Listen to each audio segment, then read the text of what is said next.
Jadi Al-Baqarah dan Al-Imran akan berhujah, akan berdebat, mempertahankan, menolong orang-orang yang mengamalkannya ketika di dunia. Assalamualaikum warahmatullahi wabarakatuh. Alhamdulillahirabbil alamin wa bihi nasta'in ala umurid dunya waddin. Sallallahu ala nabiyina Muhammadin wa ala alihi washabihi ajmain. Amma ba'd. Saudara-saudariku kaum muslimin muslimat dimanapun berada, yang insya Allah di kesempatan ini kita dalam keadaan sehat walafiat serta dalam lindungan dan hidayah dari Allah Subhanahu wa ta'ala.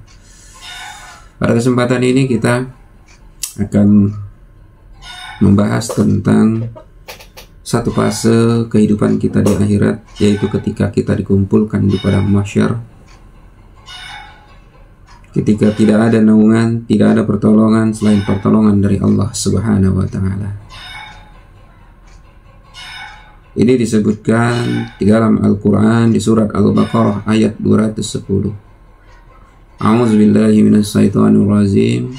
Hal yanzuruna illa ayyatiyahumullahu fi zulalin minal ghamami wal malaikatu wa qudiyal amr wa ilallahi turja'ul umur.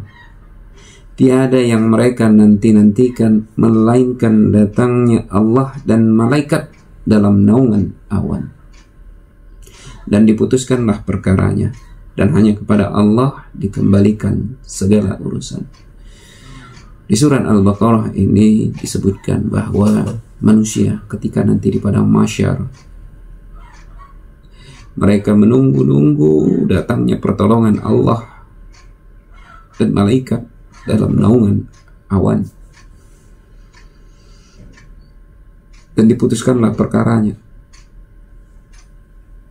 Menunggu putusnya perkara, tidak ada naungan selain naungan dari Allah.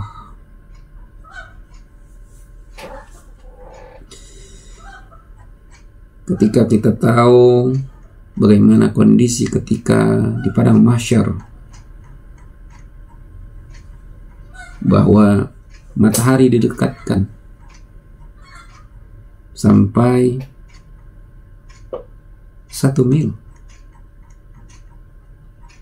udah terbayang kita bagaimana panasnya ketika saat itu. Disebutkan di Musnad Ahmad nomor hadis 21.162. Tada'u samsu yawmal qiyamati ala qadri Muslim wa yuzadu fi harriha kaza wa kaza. Rasulullah SAW bersabda, pada hari kiamat matahari mendekat seukuran 1 mil, panasnya ditambah sekian-sekian. Ini tentu menjadikan siksaan tersendiri, azab yang pedih sendiri.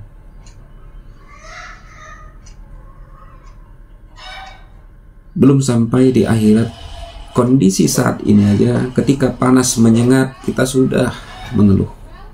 Bagaimana ketika matahari didekatkan dengan 1 mil?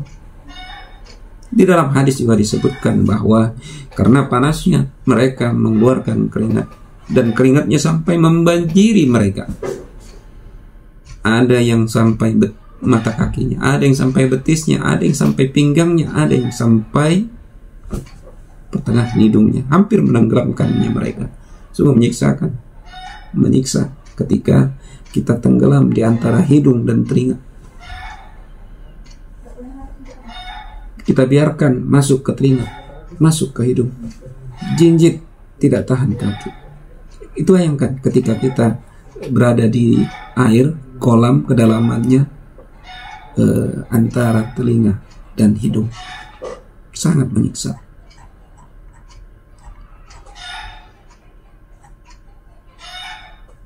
Jadi disitulah manusia membutuhkan pertolongan Allah, karena tidak ada naungan selain naungan Allah.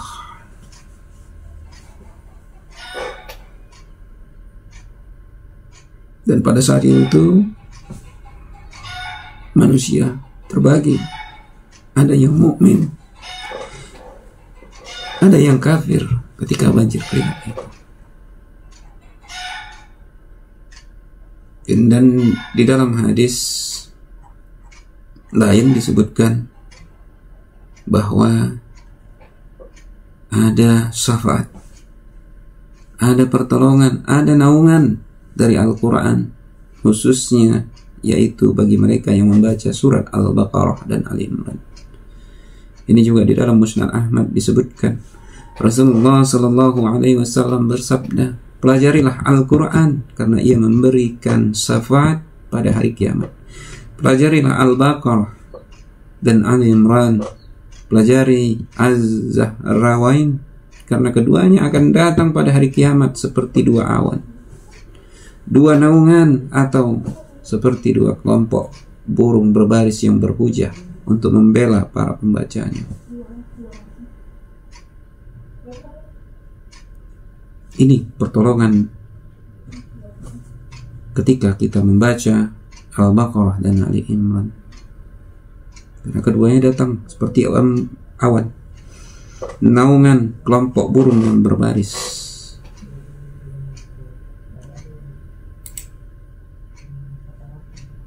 Sedangkan An-Nawas di dalam hadis Sunan At-Tirmizi menyebutkan bahwa An-Nawas bin Sam'an ini adalah sahabat Rasulullah Sallallahu Alaihi Wasallam. Beliau menyebutkan bahwa Al-Quran datang pada hari kiamat bersama pemiliknya yang mengamalkannya ketika di dunia, didahului oleh surat Al-Baqarah dan Al-Imran. Lalu beliau mengatakan Rasulullah Sallallahu Alaihi Wasallam membuat perumpamaan untuk keduanya, untuk Al-Baqarah dan Al-Imran, dengan 3 perumpamaan. Yang pertama, keduanya datang bersama seperti dua awan, yang antara keduanya ada cahaya. Ini yang menaunginya. Atau yang keduanya berwujud seperti dua awan yang tebal, menaungi orang yang mengamalkannya hingga tidak kepanasan. Atau yang keduanya itu seperti sekawanan burung yang membentangkan sayap, lalu keduanya berhujah untuk pemiliknya. Jadi Al-Baqarah dan Al-Imran akan berhujah, akan berdebat, mempertahankan, menolong orang-orang yang mengamalkannya ketika di dunia. Mudah-mudahan kita termasuk golongan orang mukmin yang mendapatkan naungan ketika pada hari di mana tidak ada naungan selain Allah, naungan dari Allah melalui untuk mengamalkan, membaca, mentadaburi surat Al-Baqarah dan Ali Imran. Semoga kita termasuk orang-orang yang akan mendapatkan naungan tersebut di pada hari akhirat, di padang mahsyar. Mudah-mudahan ini bermanfaat bagi kita semua, khususnya bagi kami yang menyampaikan. Adapun yang salah kami mohon ampun, kurang lebih kami juga minta ampun kepada Allah Subhanahu wa taala. Kepada kita kami mohon maaf. Billahi taufiq wal hidayah. Assalamualaikum warahmatullahi wabarakatuh.